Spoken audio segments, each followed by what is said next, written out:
Bonjour et bienvenue dans Partir pour se découvrir, le podcast qui retrace le parcours de ces jeunes, étudiants en recherche d'emploi, porteurs de projets ou bien encore explorateurs qui, âgés de 18 à 30 ans, ont osé franchir le cap pour réaliser leur plus grand rêve, celui de partir à l'étranger. Du Canada, en passant par l'Espagne ou bien encore la Suède, Partir pour se découvrir vous amène aux quatre coins du monde, à la découverte de ces jeunes qui ont décidé de prendre leur destin en main. Depuis tout petit, j'ai eu ce déclic de « Ok, ma vie sera structurée autour du voyage ». J'ai toujours eu envie de voyager à la route, mais le voyage seul de moi à l'étranger, pour moi, c'était quelque chose de nouveau. C'est à moi vraiment de faire mes choix et de me dire « Tiens, si je veux aller visiter tel ou tel endroit, c'est à moi de m'organiser pour y aller ». Je pense que ce que je cherche dans ces voyages aussi, c'est de me construire indirectement par le fait de faire plein de choses différentes. Et donc ça passe aussi par les rencontres. Et ça, je pense que ce serait cool de montrer à tous les jeunes, et moins jeunes d'ailleurs, que c'est possible de voyager et de pas s'arrêter. Originaire de l'Empole-Ploirzel, un petit village situé à l'extrême ouest de la Bretagne, Sacha Panou a 2 ans à peine lorsqu'il fait son premier grand voyage. Plus que des vacances, cette expérience fait partie intégrante du modèle d'éducation de la famille Panou, un modèle qu'aujourd'hui encore, Sacha est fier de pouvoir suivre.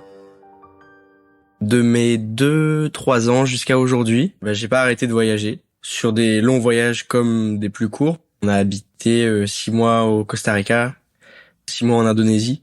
On a beaucoup voyagé en van dans les pays autour de la France, donc en Italie pendant 4 mois, ou en Espagne, au Portugal. Depuis tout petit, j'ai eu ce déclic de « Ok, ma vie sera structurée autour du voyage ». Et je suis très reconnaissant envers mes parents, c'est sûr. De son enfance, Sacha garde un goût prononcé pour l'aventure et les découvertes qui en découlent. Alors, au moment de faire des choix pour ses études, il sait clairement vers quel chemin s'orienter pour continuer à avancer. Dès mi-collège, je me suis dit « Ok, les langues sont hyper importantes pour voyager, donc ce serait bien que je me concentre là-dessus. » Et lycée, pareil, je me suis concentré uniquement sur les langues. Aussi parce que c'est quelque chose qui est important, mais c'est aussi quelque chose qui me plaisait. Je me suis vraiment dit et mes parents ont été encore cool une fois là-dessus, c'est le fait de choisir ma scolarité. On m'a pas imposé, on m'a pas dit ok, il te faut tel ou tel diplôme, c'est vraiment, ils me laissaient faire un peu ce que moi j'avais envie. Et après le lycée, en fait, j'ai continué cette logique de ok, je veux faire des études qui me plaisent. Et donc je suis parti en fac de sport pendant 1 an, parce qu'à côté des voyages, le sport pour moi c'est quelque chose qui est très très important aussi. Je savais que je voulais potentiellement devenir moniteur de surf pour un moment. Et j'ai appris que pour démarrer la formation, il fallait 1 an de pause entre les études et la formation.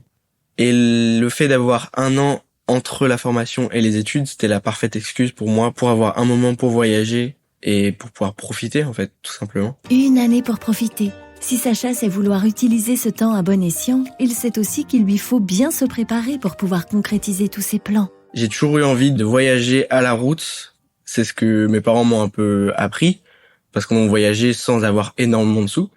Et donc, on s'est toujours débrouillé en rencontrant des gens. Et ça m'a beaucoup inspiré. Et donc, en juin 2022, je prends rendez-vous dans des missions locales et dans des centres de jeunesse, parce que j'avais en tête, au début, de faire soit un service civique, soit un service volontariat international. Ils m'ont transmis beaucoup d'informations. Et donc, en août, j'ai mon dernier rendez-vous avec ma conseillère en mission locale qui me propose, il y a un projet qui s'appelle Mob Europe chez nous, qui est financé par Erasmus+, et c'est 2 mois à l'étranger dans un pays étranger, soit le Portugal, soit l'Espagne, soit l'Irlande, et on est accompagné, on est suivi, donc c'était hyper sécuritaire en fait pour moi, pour pouvoir m'organiser. Et je me suis dit que c'était une très bonne idée de faire un voyage de 2 mois plutôt que un de 6, parce que ça me permettait de pouvoir en faire plusieurs. Et le fait d'être très encadré sur celui-là, ça pouvait aussi me permettre de prendre mon temps pour pouvoir organiser mes autres voyages dans l'année. Même s'il a toujours eu l'habitude de voyager, ce séjour au Portugal reste une première pour Sacha. Comme je disais, j'avais beaucoup voyagé en famille, mais le voyage seul 2 mois à l'étranger, pour moi, c'était quelque chose de nouveau. Je pense notamment sur le fait de s'auto-organiser et de forcer les rencontres un peu. C'est à moi d'aller vers les gens et c'est pas mes frères ou mes parents qui me guident un peu, c'est à moi vraiment de faire mes choix et de me dire tiens, si je veux aller visiter tel ou tel endroit, c'est à moi de m'organiser pour y aller. Je pense que c'est là-dessus que j'aurais le plus évolué, parce que c'est la première vraie expérience où je suis en immersion tout seul dans un pays. C'est entre guillemets un test, parce que c'est quelque chose que forcément j'ai envie de refaire. Et le Portugal, c'est assez sécuritaire parce que on n'est pas sur un choc culturel énorme par rapport en France, même si c'est une culture qui est très différente quand même. Mais j'avais quand même quelques repères, donc c'est bien pour moi de faire ce premier voyage. Et ça donne des idées pour la suite, ouais, c'est sûr. Au moment de partir, Sacha, plutôt timide de nature, se sent rassuré par l'accompagnement prévu avant le départ et le suivi dont il dispose durant toute la durée de son séjour. Concernant l'accompagnement, pour moi, sur cette mobilité, on a une structure de départ en France et une structure d'accueil au Portugal. Donc ça veut dire qu'en France, la structure de départ, on a des séminaires de départ, des séminaires de retour avec des accompagnateurs. On a des points ensuite, quand on est au Portugal, on a des points de rendez-vous par téléphone, on a des rendez-vous visio, on a un groupe WhatsApp avec qui on échange avec nos accompagnateurs et accompagnatrices qui sont en France.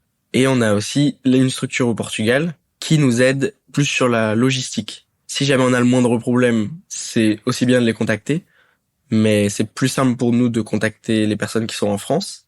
Les personnes qui sont au Portugal, dans la structure d'accueil, elles sont vraiment là plus pour la logistique, sur le logement, sur les problèmes sur place. Si jamais, par exemple, on a besoin d'aller voir un médecin, on sait qu'on peut les appeler, il n'y a pas de problème. Mais l'idée, c'est aussi de s'auto-organiser et donc de les solliciter le moins possible.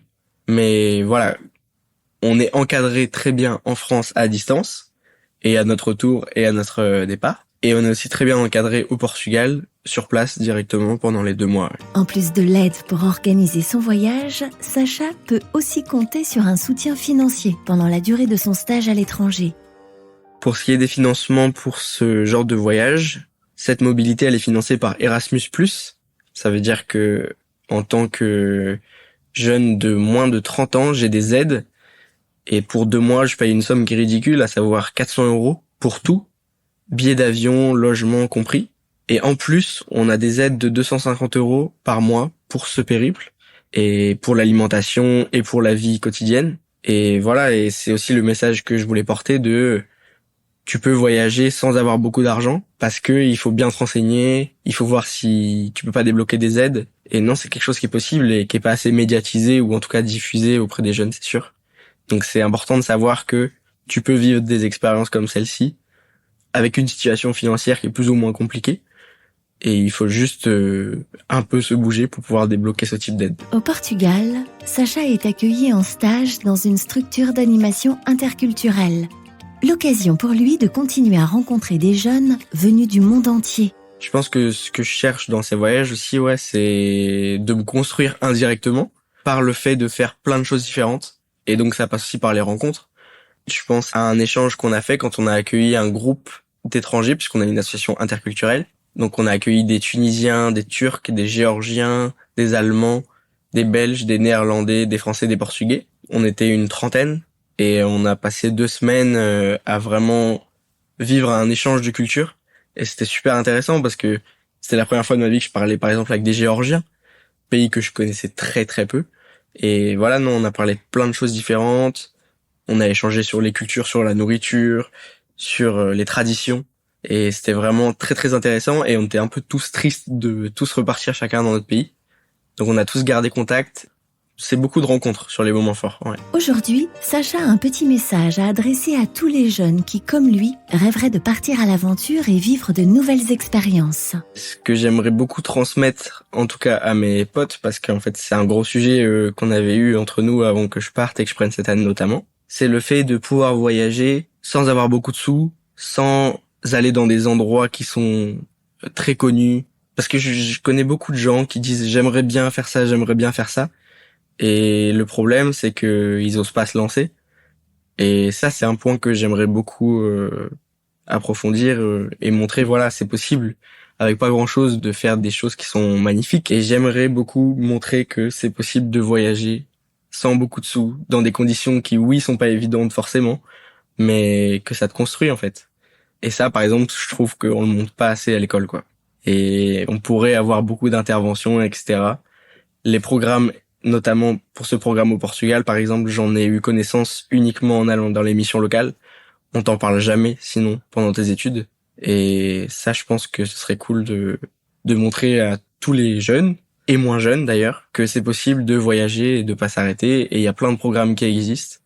Et il faut juste les connaître, quoi, et c'est un peu plus compliqué. Motivé par ces 2 mois passés au Portugal, Sacha compte bien ne pas s'arrêter là. Bien décidé à vivre des moments forts, il est déjà en train de préparer son prochain grand voyage. Donc mon planning pour l'année prochaine et pour les futurs projets, c'est de rentrer en décembre depuis le Portugal et de partir en avril en voyage à vélo de 6 mois pour rejoindre le Cap Nord en Norvège depuis mon petit village. Et c'est 6 mois de périple et 6000 kilomètres à vélo. Donc je vais avoir beaucoup de temps de préparation là-dessus. C'est un besoin d'aventure et de vivre des expériences très fortes. Le fait de venir ici au Portugal pendant 2 mois, c'était entre guillemets un test pour voir si j'étais capable de me débrouiller tout seul à l'étranger. Et ce voyage à vélo, c'est pour moi un rêve depuis tout petit parce que les pays du Nord, c'est des pays que j'avais vraiment envie de découvrir. Et le vélo, pour moi, ça va être le meilleur moyen de locomotion pour le voyage, sans barrière entre moi et les gens que je vais rencontrer sur la route. Et c'est vraiment cette envie de vivre des moments très forts, mais ça peut être des moments difficiles. J'ai vraiment envie de me construire moi-même et de vivre des choses un peu compliquées, de voir si je suis capable de repousser un peu mes limites. Et encore une fois, de sortir de ma zone de confort.